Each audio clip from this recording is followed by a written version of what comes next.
We're rolling too.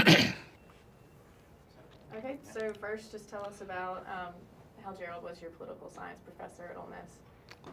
When I was a freshman at Ole Miss in the spring, I guess the spring of 1966, my teacher of state and local government, of all things, was a law student named Gerald Blessey.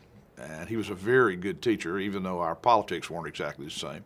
And I really enjoyed the class, ended up majoring in political science.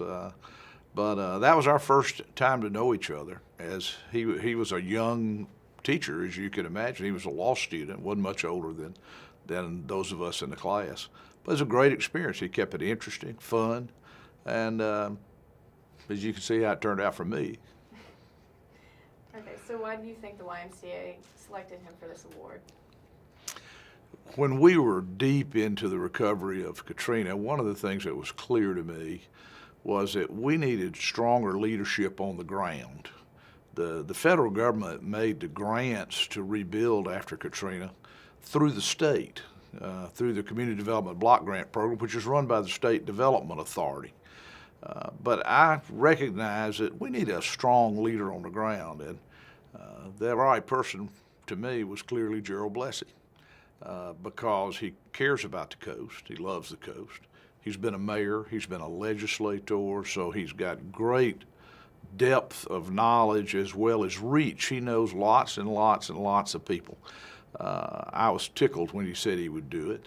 And I think the YMCA's vision of Gerald Blessey when they gave him this award is exactly the same as my vision of Gerald Blessey when I said, let's let him be our housing czar down there to make sure that we're doing everything that we can with the resources that we're being given to help the people on the Gulf Coast. And with Gerald Blessey at the helm, I feel very comfortable about that.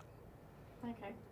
Are there any specific projects you want to name that he's worked on as housing director, like Renaissance Corporation, or more like statistical, the My Home, My Coast program?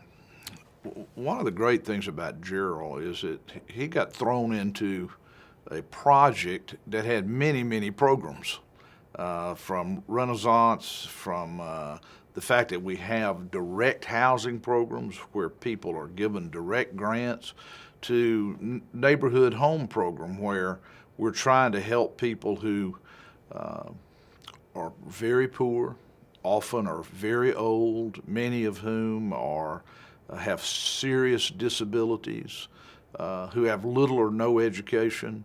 So we designed, with Gerald's help, a program that is just the opposite of the grant program. The grant program is we give the money directly to the homeowner, and the homeowner takes care of himself. It's in lieu of insurance, so to speak.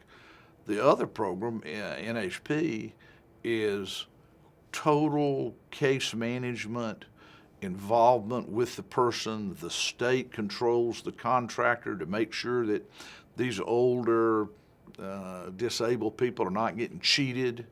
So he's really been involved in programs from one end of the spectrum to the other that all just have one thing in common. They're helping the people on the Mississippi Gulf Coast get their lives back and helping the coast come back bigger and better than it's ever been before. Okay. And lastly, if there's anything that you want to say about him, or if you want to look into the camera and say it to him, go ahead. Gerald, I'm sorry I can't be there, but this award, nobody could deserve it better or be more appropriate to have as a choice. I appreciate all you have done for me and my administration, but most of all, just like the YMCA, I appreciate all you've done for the coast and the people down there. Okay, that was great. Guys? Thank you. Slate it real quick. Good, good. Yeah, is everything good? Thank you, Mary, Barbour 1. thank you for thinking of me, Mary. Thank you. I'm glad to do it. Like I say, I